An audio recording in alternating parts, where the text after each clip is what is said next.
जय हिंद, नमस्कार दोस्तों। आज के वीडियो हम देखने वाले हैं जो हमारे 2 टन का जो एसी होती है वह 1 महीने में कितनी बिजली बिल खपत करेगी। ठीक, तो वो तो पहला नंबर तो और डिपेंड करेगी आपके ऊपर कि आप एसी को कितने घंटे यूज कर रहे हैं। ठीक, तो वो जो डिपेंड आपको करती है, जो मतलब आपको बहुत लोग क्या करता है कि कोई 1 घंटा मतलब एक दिन में कोई 1 घंटा यूज करते हैं या फिर कोई 2 घंटा यूज करते हैं, तो वो हिसाब से आप इसकी बिजली मतलब एसी के ऊपर डिपेंड करती है। ऐसा नहीं कि 1-2 टन का एसी लगा हुआ है तो आप उसके हिसाब से हमको बिल आने, वो डिपेंड नहीं करती है। डिपेंड करती है आपके ऊपर उस एसी को आप कितने घंटे तक यूज कर रहे हैं। ठीक, तो उसके ऊपर डिपेंड करती है। तो आज की वीडियो में हम यही सब डिस्कस करने वाले हैं। तो आप लोगों से रिक्वेस्ट करते हैं कि यदि आप यह चीज़ जानना चाहते हैं तो वीडियो पूरा लास्ट देखिएगा। तो फ्रेंड चलिए वीडियो को स्टार्ट कर लेते हैं। ठीक, तो सबसे पहले हम देख लेते हैं हमारे पास में कितनी है। हमारे पास में 2 टन की एसी है। ठीक, तो हम आपको बता दें 1 टन जो होती है 1 टन, 1 टन बराबर होती है वो होती है 12,000 VTU, मतलब ब्रिटिश थर्मल यूनिट। मतलब 1 टन में हमारे 12,000 VTU होती है। ठीक, तो इसको हमको करना पहले किलोवाट में हम HP में करना है, उसके बाद हमको वाटेज में करना है। आपको पता है जो बिल हमारी जो घर में जो आती है जो गवर्नमेंट तरफ से, वो बिल हमारी kWh में आती है। ठीक, तो अब हम क्या करते हैं, इसको kWh में कन्वर्ट करते हैं। तो हम आपको बता दें जो हमारी जो 1 टन में जो 12,000 VTU होती है, तो अभी हम 2 टन का देख लेते हैं। तो हमारे 2 टन में कितनी होगी, वो हमारे 2 टन में 24,000 VTU होगी। 1 टन में जब 12,000 VTU हो, जब हम इनको 12,000 VTU को 2 से गुना करेंगे तो हमारी 24,000 VTU हो जाएगी। ठीक, तो हम आपको बता दें जो हमारी 1 VTU होती है, जो इसे यहाँ ये 12,000 VTU है, यहाँ पे 1 VTU, 1 VTU बराबर हमारी होती है, वह होती है 0.0003924 HP। ठीक, 1 VTU बराबर इतनी HP होती है। तो हमको क्या करना है, हमारे पास में 24,000 VTU है, तो 24,000 VTU का हमको इनसे गुना करना है। तो हम क्या यहाँ गुना कर लेते हैं। तो हमारे पास में यहाँ जब हम इसको गुना, इसके साथ हम गुना करते हैं 24,000 VTU। जब हम इनको इनके साथ गुना करते हैं, हमारे पास में जो वैल्यू आती है वो जो वैल्यू आएगी वो हमारे HP में आएगी। ठीक, तो HP से हम वाटेज में फिर कन्वर्ट करेंगे, तो जो हमारे वैल्यू आएगी 9.41 HP। ठीक, जो ये हमारी वैल्यू है HP में आई है कितनी, 9 मतलब 9.5 HP का हमारी मतलब 2 टन में जो एसी हमारे 9.5 HP की करंट मतलब बिजली खपत कर रही है। ठीक, इसको हमको क्या करना है, वाट में कन्वर्ट करना है। तो आप सभी को पता है जो हमारे 1 HP बराबर होती है, 1 HP बराबर होती है वो 746 वाट होती है। ठीक, 1 HP बराबर 746 वाट होती है। तो हम क्या करते हैं, इन 9 HP जो है इसको हम वाट में कन्वर्ट करने के लिए क्या करेंगे, इसके साथ हमको 746 से गुना करना है। तो इसको हम 746 से गुना कर लेते हैं, 746।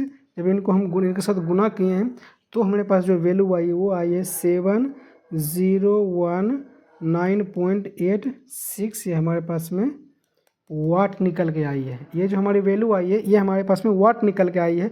अब इसको क्या करना है, हमको आपको पता है किलो वाट में हमेशा हमारी बिजली की बिल या फिर यूनिट में आती है। तो हमको इनको क्या करना है, किलो वाट में करने के लिए यहाँ पे हमें इसमें 1000 से भाग देना पड़ेगा। जब भी हमको पता है किलो वाट में करने के लिए हमेशा इसमें 1000 से भाग दी जाती है। तो हम यहाँ पर देते हैं 719.86 और इसमें भाग देते हैं 1000 से।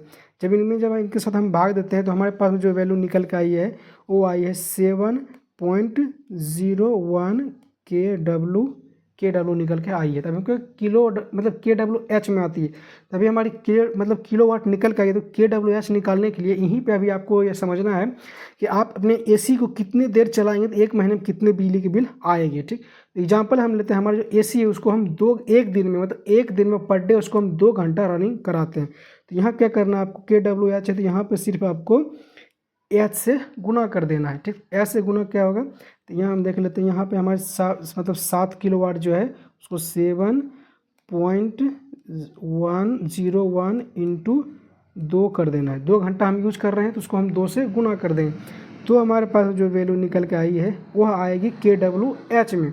जब हम इनके से जब हम गुना करते हैं, जो हमारी ये 7 किलोवाट का जो मतलब ये एसी जो निकल के आई है उसको जब हम 2 से गुना करते हैं, जो हमारे पास फिर जो वैल्यू आती है वो आती है 4.0 टू, ये हमारी किस में आ गई, KWH में निकल गई। इससे अभी हम इसी मतलब KWH को ये हम यूनिट का रहते हैं। तो यहाँ आप देख सकते हैं आपको पर डे जो बिजली कंजप्शन वो आपकी 1.5 यूनिट का बिजली कंजप्शन हो रही है, मतलब पर डे का आपका 1.5 यूनिट बिजली कंजप्शन है।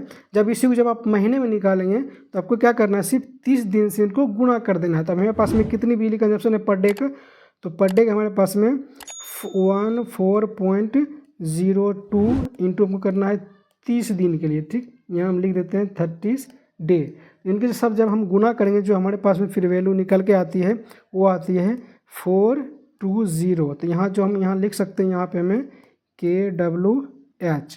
तो अभी देख सकते हैं इसी को KWH भी कहते हैं, हम यहाँ पे भी ब्रैकेट में लिख देते हैं यूनिट, इसी को हम यूनिट भी कह रहे होते हैं। तो आपको बता दें जो आपका मतलब 2 टन की जो AC है, यदि पर डे में आप उसको 2 घंटा यूज कर रहे हैं तो उस AC से आपको 1 महीने में कितनी यूनिट बिजली खपत होगी। तो यहाँ देख सकते हैं यदि 2 टन की AC है, 2 टन की AC यदि आप पर डे उसको 2 घंटा रन कराते हैं तो उस कंडीशन में आपको 420 KW मतलब 420 यूनिट बिजली खपत होगी। तब इसकी 1 महीने में बिजली मतलब 1 महीने में इसकी जो बिजली का बिल होती है कितनी आएगी तो उसको भी हम देख लेते हैं, ठीक। उसको देखने के लिए हम यहाँ पर लिख लेते हैं, जब यहाँ पर आप देखेंगे 420 इंटू, तो आपको पता है हर स्टेट की जो मतलब जो हर स्टेट होती है उस हर स्टेट की जो बिजली के जो मतलब बिजली कंजप्शन के जो रुपए होती है वो अलग अलग होती है। तो एग्जांपल हम पकड़ के ले चलते हैं कि 7 रुपये मतलब पर यूनिट है, ठीक।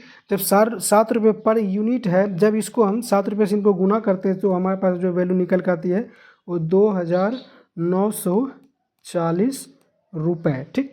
तो दोस्तों यहाँ आप देख सकते हैं यदि आपके पास में कोई 2 टन का AC है, यदि वह 2 टन का AC पर डे यदि आप उसको 2 घंटा को रन कराते हैं तो वह उस AC से यदि मतलब 1 महीने के जो बिजली की बिल होती है 1 महीने में आपको 420 यूनिट बिजली खपत होगी, और उस AC से 1 महीने का बिजली जो आएगी वो आपको 2940 रुपये बिजली पे करने पड़ेगी गवर्नमेंट की, यदि आपके पास 2 टन की AC 2 घंटा पर डे यूज करते हैं तो दोस्तों इन छोटी सी वीडियो में आपको यहाँ पता चल गए होंगे यदि आपके घर में कोई AC है, हम तो 2 टन का AC लिए, आपके पास में 1 टन या फिर 1.5 टन का या फिर 3 टन का कितने का टन का भी AC हो, आप इसी फार्मूला से इसी प्रकार से आप उसको भी इस प्रकार से निकाल सकते हैं।